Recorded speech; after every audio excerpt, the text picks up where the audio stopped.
시대를 대변하는 보수의 아이콘 윤창중이 쓴 두 권의 책 피정 2017년 12월 구매에 관한 문의는 010-8881-4649 010-8881-4649 도서출판 윤창중 칼럼 세상으로 전화주세요.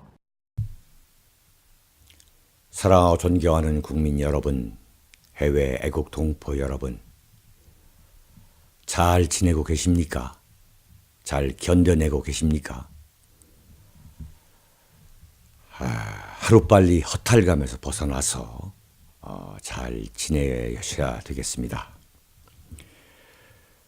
오늘은 과연 문재인 씨, 현재 그 대세론이라고 하는 문재인 씨, 대한민국 대선 후보 중에서 지지도 1위를 달리고 있는 문재인 씨가 대통령이 된다면 어떤 대통령이 될 것인가 하는 것을 제가 30여 년간 정치부 기자 또 정치 담당 논설위원을 해본 저의 그 경험 또 그 어떤 그런 것을 그 밑바탕으로 해서 여러분에게 좀 전망을 해드리려 합니다. 과연 문재인이가 만약 대통령이 된다면 어떤 대통령이 될 것인가?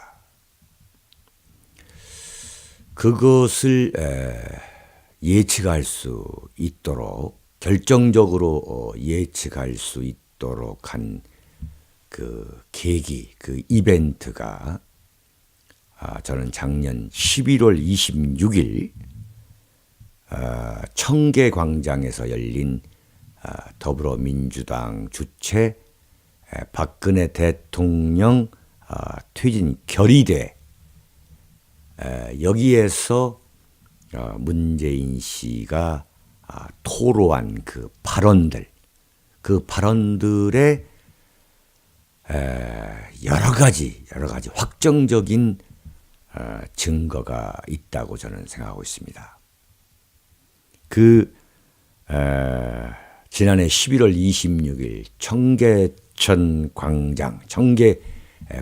청계광장에서 문재인 씨가 쏟아낸 발언, 한마디로 문재인 씨의 이미지라는 것은 겉에 보기에는 과격해 보이지 않지만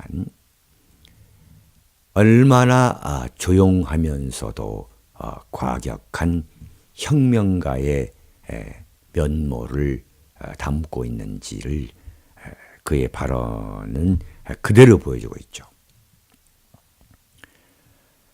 한 사람의 촛불을 보태 박근혜를 끌어내리자. 여러분, 정말 피가 끓어오르는 운동권 학생의 연설을 듣고 있는 것 같지 않습니까? 한 사람의 촛불을 보태 박근혜를 끌어내리자. 도저히 기득권 정치에 발을 담고 있는 어떤 정치랄까, 기성정치랄까, 이런 모습이 아니라 혁명가가 아니면 이렇게 막 나가는 그러한 발언을 과연 할 수 있느냐. 어떤 면에서 섬뜩한 느낌을 주는 것이죠. 더 들어보겠습니다. 소위 말하는 대한민국의 보수 우파에 대해서 문재인 씨는 이렇게 거침없이 공격을 가합니다. 군대 안 가고 세금 안 내고, 그러니까 대한민국의 보수 우파는 군대에 가지 않는다는 거예요. 군대 간 사람이 없다는 거예요. 또 세금 안 내고 위장 전입하고 부동산 투기하고 방산 비리하고 반칙과 특권을 일삼고 국가 권력을 사익 추구 수단으로 삼고 경제를 망치고 안보를 망쳐온 이 거대한 가짜 보수 정치 세력을 모두 불태워버리자 이렇게 기염을 토합니다.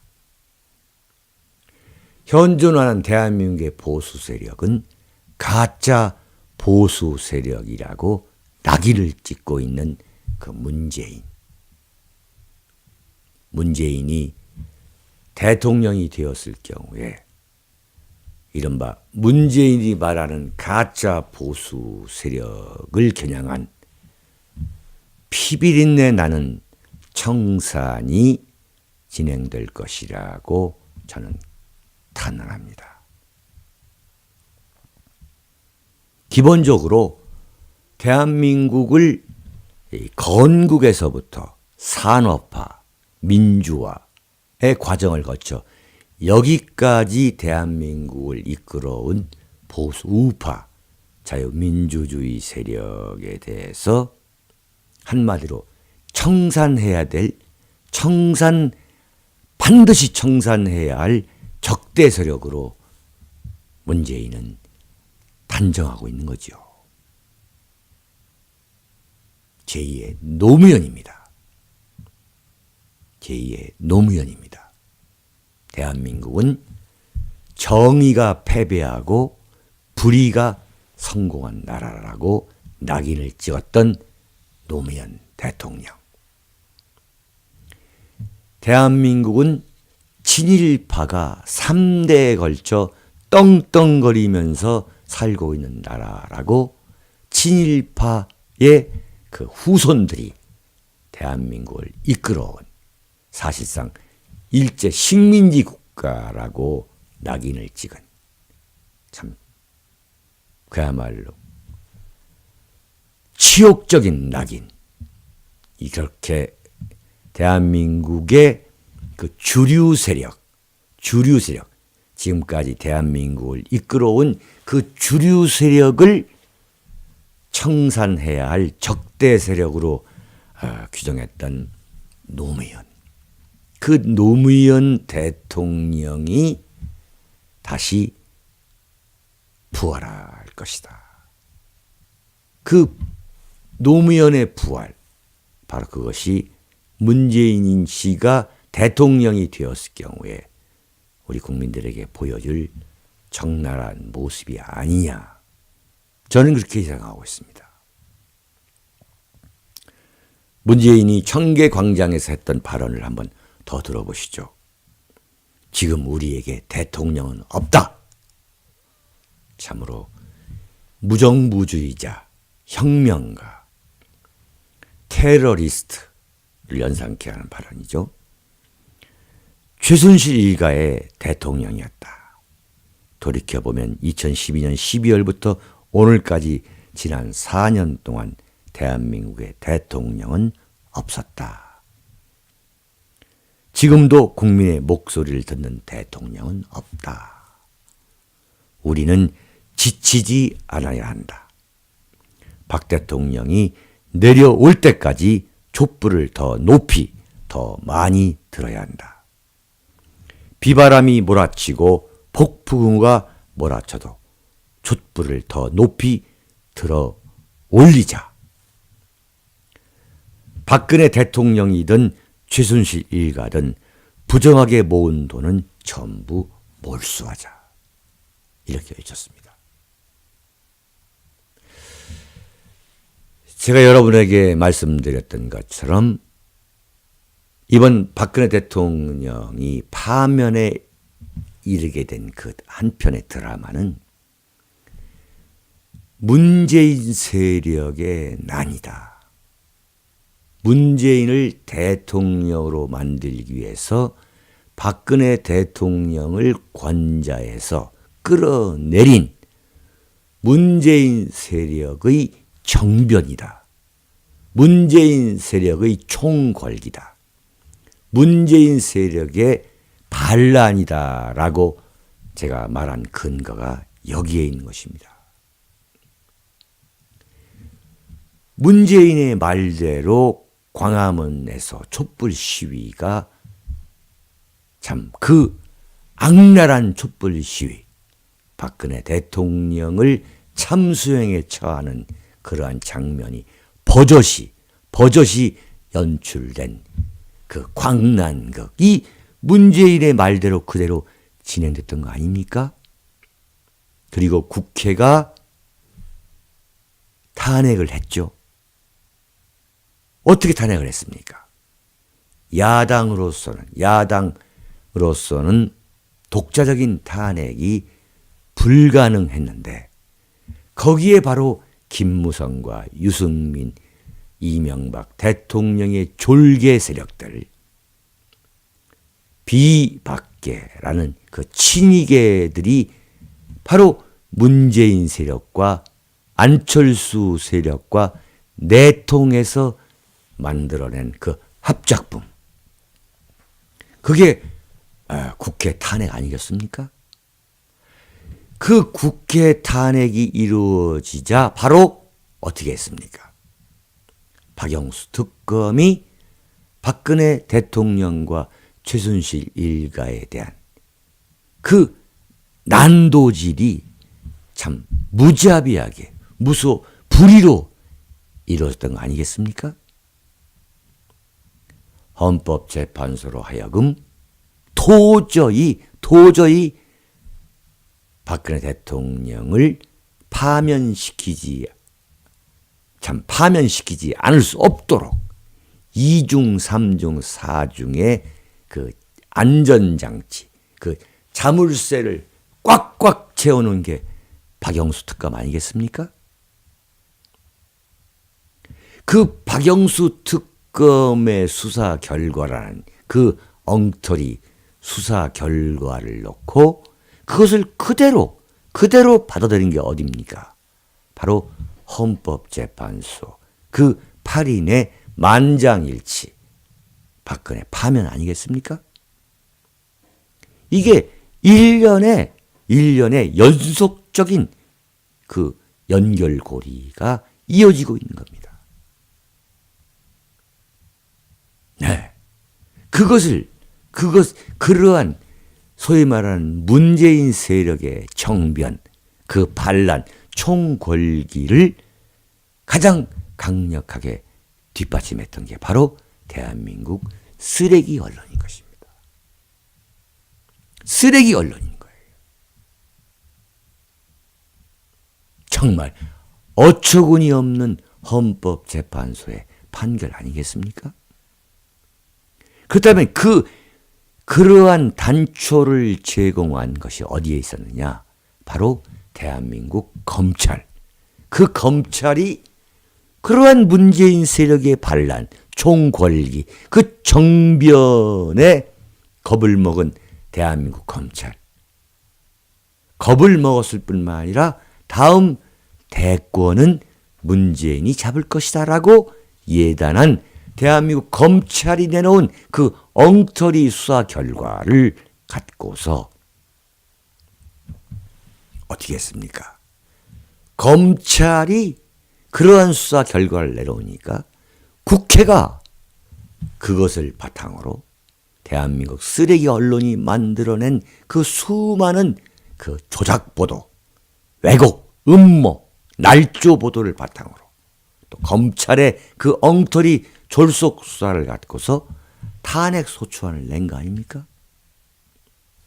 도대체 탄핵 소추안을 중간에 다시 고쳐서 수정해서 내는 그런 결과를 놓고서 헌법재판소가 탄핵 소추안을 수정해서 낸 거예요. 자신들이 봐도 너무 엉터리니까 그 수정안을 놓고서 대통령을 파면시키는 나라. 이게 말이 되는 겁니까? 네? 탄핵 판결문을 발표했던 2017년 3월 10일 이정미 헌법재판소장 권한대행이 출근하면서 머리에 헤어롤을 꼽고 왔잖아요. 네? 제가 볼 때 이게 정신 나간 사람 아닙니까? 반듯한 여성이라면은 아무리 바빠도 어떻게 머리에 헤어롤을 꼽고서 헌법재판소에 출근을 해가지고 대한민국 대통령을 파면시킨다는 말입니까? 저는 깜짝 놀랐어요. 그 보도를 보고서 이정미 헌법재판소 소장 권한대행에 대해서 많은 언론들이 지적할 줄 알았어요. 정신 나간 사람 아니냐. 마땅히 그런 비판을 가할 거 생각했는데 대한민국 언론이 일제히 나서가지고 이정미 헌재수상 권한대행에 대한 미화. 저게 바로 직장을 갖고 있는 여성이다. 네? 얼마나 일에 몰두했으면 머리에 헤어롤을 꼽고서 출근했느냐. 이런 식으로 미화를 하더라고요. 참 정말 놀랐습니다. 대한민국 언론이 타락을 해도 여기까지 타락했느냐. 남자라고 할 것 같으면요. 헌법재판소 소장 권한대행이 만약 남자였다면은 아래 바지 지퍼를 내리고 출근하는 것과 똑같은 겁니다. 제가 볼 때는. 이거 정신 나간 남자 아니겠습니까? 그런데 수많은 여자 기자, 과거 한나라당에서 국회의원을 했던 여성 정치인이 이정미야말로 정말 일하는 여성이다.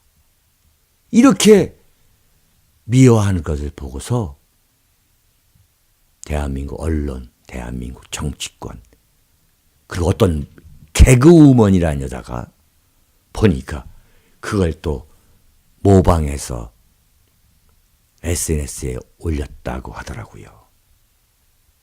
참 한마디로 구역질이 납니다. 이런 대한민국에 대해서 정말 구역질이 납니다. 그런 참 새털 같은 여론, 참 깃털 같은 여론에 영합해서 편승해서 광분하는 그 문재인의 지지도가 대한민국 대선 후보 중에 현재 1등이라는 사실, 1위라는 사실. 여러분, 어떻게 생각하십니까?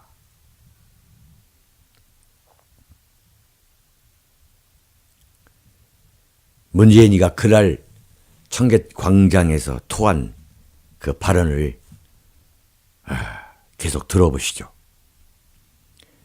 반칙과 특권, 부정부패 모두 일소하는 대청소를 하자.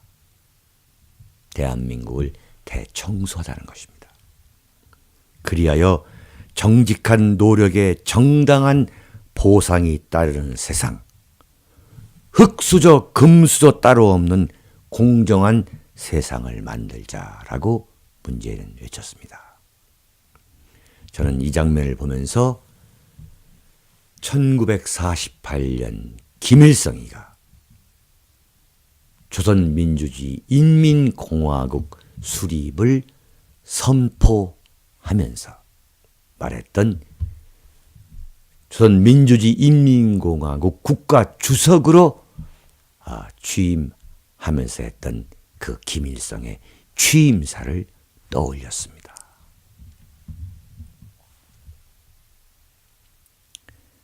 대한민국의 반칙과 특권, 부정부패만 있었다면은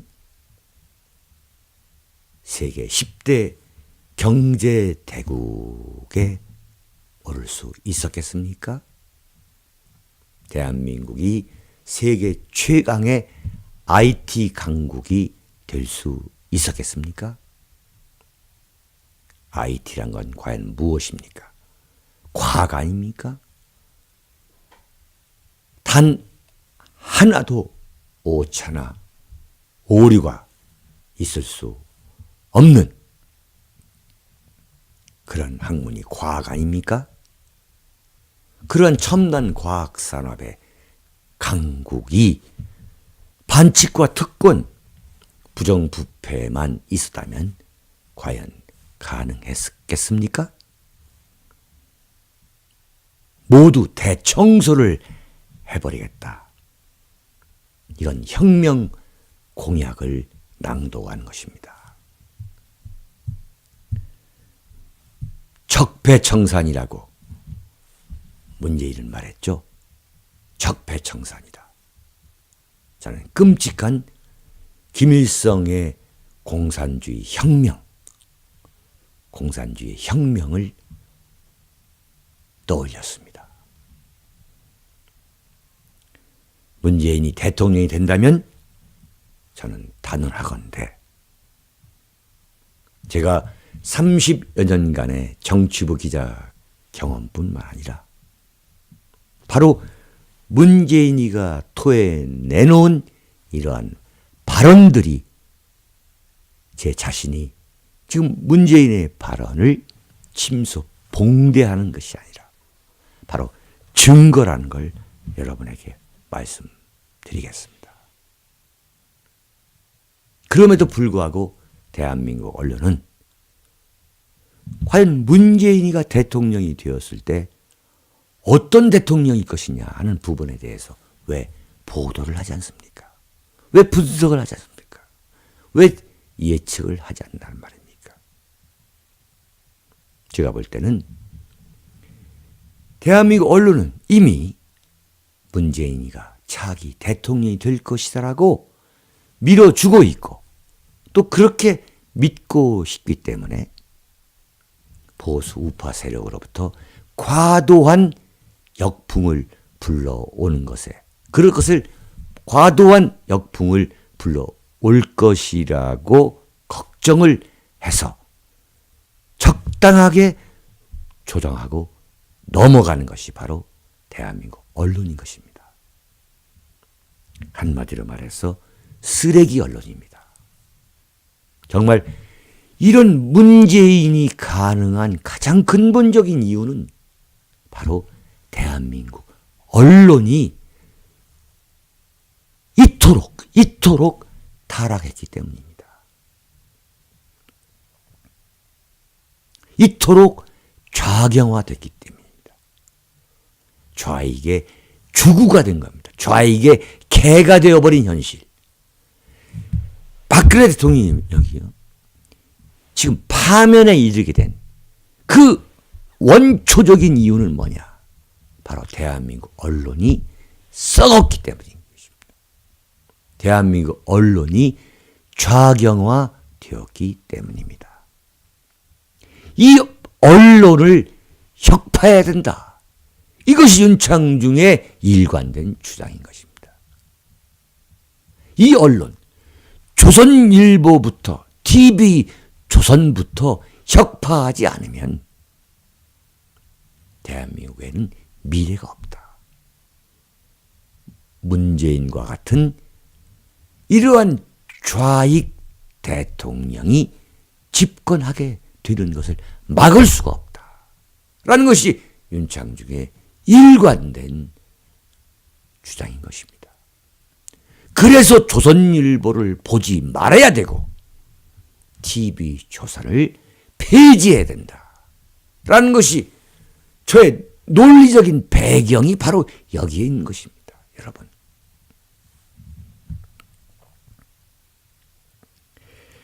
문재인은 헌재가 3월 13일 이전까지 탄핵을 인용하지 않으면 그리고 탄핵이 기각된다면 혁명이 일어날 것이라고 했습니다.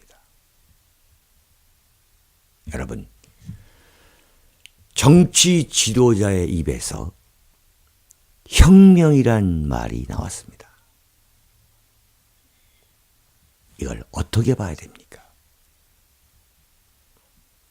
지금 대한민국이라는 이 법치 민주주의에서 과연 혁명이 일어나야 한다고 외치는 사람을 대통령으로 뽑아야 하겠습니까?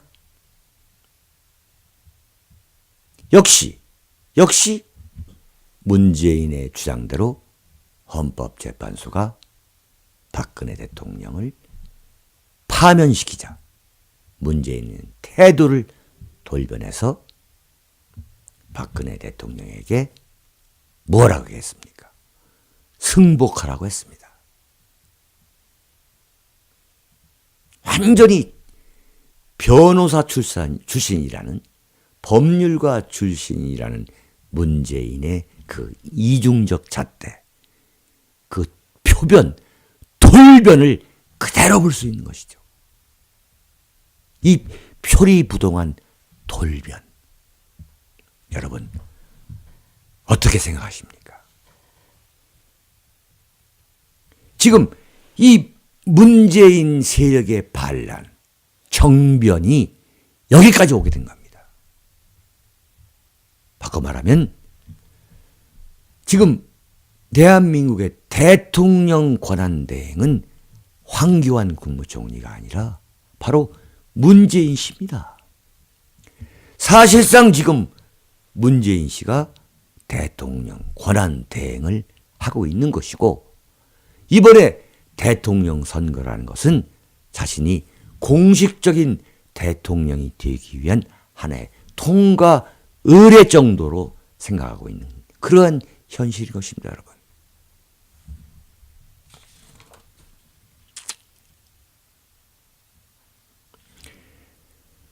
문재인 씨가 만약 대통령이 된다면 대한민국 각 분야의 적폐를 청산하겠다는 명분을 내세워가지고 보수 세력에 대한 일대 대청소를 하고도 남을 것이다.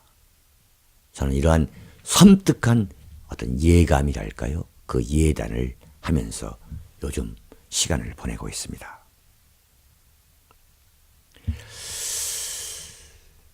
그 문재인 씨의 어떤 인간적 성품이랄까? 그 정치적인 내면을 들여다볼 수 있는 또 다른 예가 있습니다. 그건 뭐냐면은 자신의 그 대선 캠프에 영입해 온 그 인사들이, 그 인물들이 조금의 발언 실수만 하면은 바로 당장 그 목을 잘라버리는 참 그 잔혹한 그 한 측면이랄까요? 참 섬뜩한 그러한 면모를 보이는 문득 보이는 모습을 제가 지켜보면서 문재인이가 대통령이 된다면은 아주 냉혹한 정치를 하지 않겠느냐라는 예측을 저는 하게 됩니다. 아주 냉혹한, 정말 인정사정 없는 그 냉혈한적인 대통령이 되지 않겠느냐라는 생각을 저는 하게 됩니다. 그 증거로서는 군인 중에 군인이라고 불렸다는 그 특전사령관, 그 전인범 씨라는 분을 자신의 예컨대 그 안보 컴플렉스를 메꾸기 위해서 전인범 씨라는 전 특전사령관을 영입했죠. 근데 이 사람이 한 인터뷰에서 5.18 광주 민주화 운동과 관련해서 이런 얘기를 했습니다. 이건 기자의 질문에 대한 답변인 거죠. 전두환 전 대통령이 그 발포 명령, 그 발포를 지시했다고 생각하지 않는다. 이렇게 얘기를 했어요.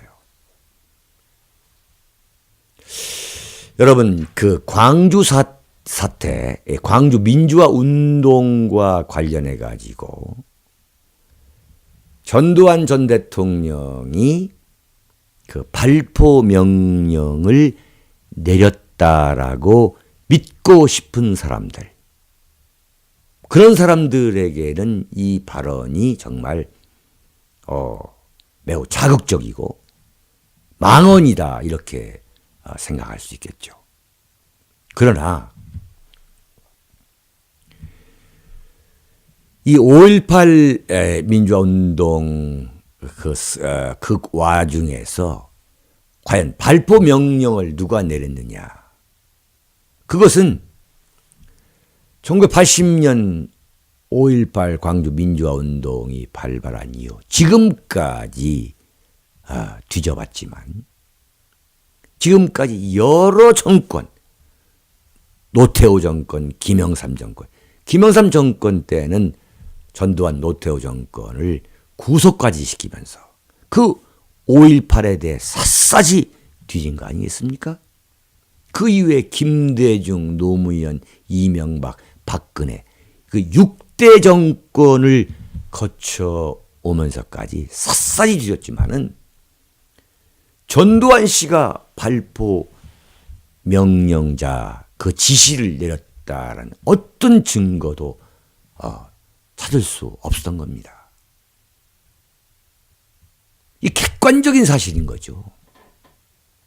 그런데 이 전인범 전 특전사령관이 이런 발언을 하자 그 호남에서 반발을 당연히 불러왔겠죠. 그러니까 가차없이 잘라버린 거 아니겠습니까? 전형적인 대중영합주의자가 바로 문재인이다. 자신에게 표가 되지 않으면 그냥 일순 자신의 그 입장을 바꿔버리고 언제 내가 너를 영입했냐 하는 식으로 잘라버리는 냉혹한 냉혈한적인 인물이 저는 문재인이라고 보고 있습니다. 문재인 씨는 자신이 비서실장과 민정수석을 할 때에 바로 노무현 대통령의 한미 그 FTA, 그 FTA 체결을 뒷받침했던 장본인입니다. 그런데 이 사람이 대통령 후보가 됐을 때 2012년에 뭐라고 했습니까? 한미 FTA를 재협상해야 한다고 했죠. 그리고 자신이 모셨던 노무현 대통령이 역점을 두었던 일이 뭐냐면 바로 제주 강정 해군기지 건설 아닙니까? 어떻게 했습니까? 문재인 씨는 제주 강정마을에 가가지고 그 해군기지 건설을 백지화한다고 했어요. 도저히 신뢰할 수 없는 인물 아니겠습니까? 이런 냉혈한적인 도저히 신뢰할 수 없는 그 좌익 독재자의 그 모습이 저에게는 떠오르고 있다. 이렇게 말씀드리겠습니다. 또 하나 광고회사 출신 있죠. 손혜원 씨라고 서울 마포에서 그 정청래가 공천 탈락하니까 그 자리에서 국회의원 된 그 손혜원 씨라는 그 여성분 있잖아요. 솔직히 말씀드려서 그분이 TV에 나와서 말하는 모습을 보면 어디 거리를 걸어가다가 참 부닥치면 참 무서워서 도망이라도 칠 정도로 참 살벌하신 분인데 그분이 더불어민주당이라는 그 당명까지 만든 분이에요. 어떻게 당명을 더불어민주당이라는 참 그야말로 무슨 소주 이름 같은 그런 걸 만들어냈는지 참 저로서는 참 알다가도 모르는 참 도저히 이해할 수 없는 말이죠. 참 그분들의 그 머릿속을 도저히 이해할 수 없는 참 저의 입장입니다만 참 이번에 문재인 대선 캠프를 더문캠이라는 참 그런 명명까지 한 분인데 이 사람이 그 정청래하고 그 팟캐스트 인터넷 방송에 나가서 이런 방송이죠. 노무현 대통령의 자살은 그래서 그렇게 보니까 참 계산된 것이다. 이렇게 얘기를 했어요. 그러니까 정청래가 하는 발언을 받아가지고 정청래가 뭐라고 했냐면 노무현 대통령은 불쑥불쑥 얘기하는 사람 같지만 절대 그런 사람이 아니다. 아주 치밀하게 계산하는 사람이다. 이렇게 얘기를 했습니다. 그랬더니 손혜원 씨가 생각해보니까 계산된 발언, 계산한 것 같다. 이 자살한 것 보니까 자살하니까 모든 게 끝난 것 아니었느냐. 그래 보니까 계산한 것 같다. 이렇게 말한 거예요. 맞는 말이죠. 정말 맞는 말이죠. 그랬더니 문재인이가 사표를 쓰게 해서 홍보 부본부장을 했다는 거죠. 그 더문 캠이라는 대선 캠프 안에서 그냥 잘라버렸어요. 문재인 자신의 부인의 그 여고 동창생이랑 아닙니까? 알고 보니까 그래서 그런 인연을 맺어 왔더라고요. 그냥 잘라버리고 사표 수리하고 그 다음날 그 사표를 내게 하고 사과를 하게 한 것이 자신이다. 이렇게 얘기하면서 아주 적절하지 못한 발언이다. 라고 다시 한번 쐐기를 박았어요. 아주 매정한 사람입니다. 문재인 씨는 아주 매정하다.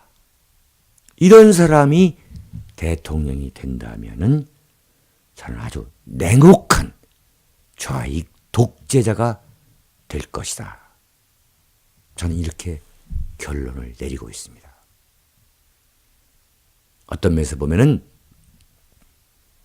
법밖에 모르는, 지금까지 여러분 문재인 씨의 발언이나 또는 그 행동에서 어떤 깊은 인간적인 따뜻함, 여유, 그 온화함을 느껴본 적이 있습니까? 그런 이야기를 들어본 적이 있습니까? 여러분, 정말 이런 섬뜩한 예감, 문재인이가 대통령이 된다면 정말 냉혈한적인 독재자가 될 것이다. 냉혹한 좌익 독재자가 될 것이다. 라고 여러분에게 결론으로 말씀드리겠습니다. 사랑하고 존경하는 국민 여러분, 해외 애국 동포 여러분, 윤창중 칼럼스랑 TV가 개국한 지가 오늘로써 2달이 조금 못 됩니다. 정말 여러분의 많은 시청, 많은 성원과 후원으로 불과 2달밖에 되지 않습니다만 많은 시청률을 기록하고 있습니다. 근데 유감스럽게도 어느 날 갑자기 그 조회수가 줄어들기에 이상하다 그랬습니다. 그랬는데 그 원인을 찾아냈습니다. 윤창중 칼럼 세상 TV보다 훨씬 오래전에 생긴 이런 유튜브 방송에서 제가 만든 이 프로를 그대로 퍼다가 자신들의 방송인 것처럼 올려놨기 때문에 정작 윤창중 칼럼사랑 TV의 조회수는 급격하게 줄어들고 그 퍼간 방송의 조회수는 수십만 건이 되고 있는 겁니다. 정말 이런 못된 짓을 해도 되는지요. 제 윤창중 칼럼스랑 프로가 이 칼럼이 10만 건, 14만 건, 5만 건 이렇게 나가다가 갑자기 줄어들려. 이게 이상하다. 제가 그 방송을 잘못하고 있는가, 이른바 컨텐츠가 없는가 해서 제가 사실은 인간적으로 상당히 제가 상심했습니다. 근데 그 원인을 보니까 여러 유튜브 방송에서 제 프로를 퍼갔기 때문에, 자신들이 방송을 한 것처럼 퍼 올렸기 때문에 거기에 수십만 건의 참 조회수가 기록되는, 정말 이래도 되는 겁니까? 제가 1차적으로 경고하겠습니다. 이 윤창중 칼럼세상 TV 참 알고 보면 참 눈물 납니다. 제 옆에 지금 아내가 PD로 지켜보고 있고, 제가 참 이 리모컨 누르면서 방송을 하고 있습니다. 여러분, 인간적으로 그러지 마십시오. 사랑하고 존경하는 국민 여러분, 애국 동포 여러분, 윤창중 칼럼세상 TV 많이 시청해 주시고, 또 제가 네이버에 올리는 윤창중 칼럼세상에 올리는 그 칼럼 많이 보아주시기 바랍니다. 정론 직필의 칼럼, 윤창중 칼럼세상에 올려져 있고, 정론 직언의 방송, 윤창중 칼럼세상 TV에 올려져 있습니다. 여러분, 감사합니다. 안녕히 계십시오. 시대를 대변하는 보수의 아이콘 윤창중이 쓴 두 권의 책 피정 2017년 12월. 구매에 관한 문의는 010-8881-4649 010-8881-4649 도서출판 윤창중 칼럼세상으로 전화주세요.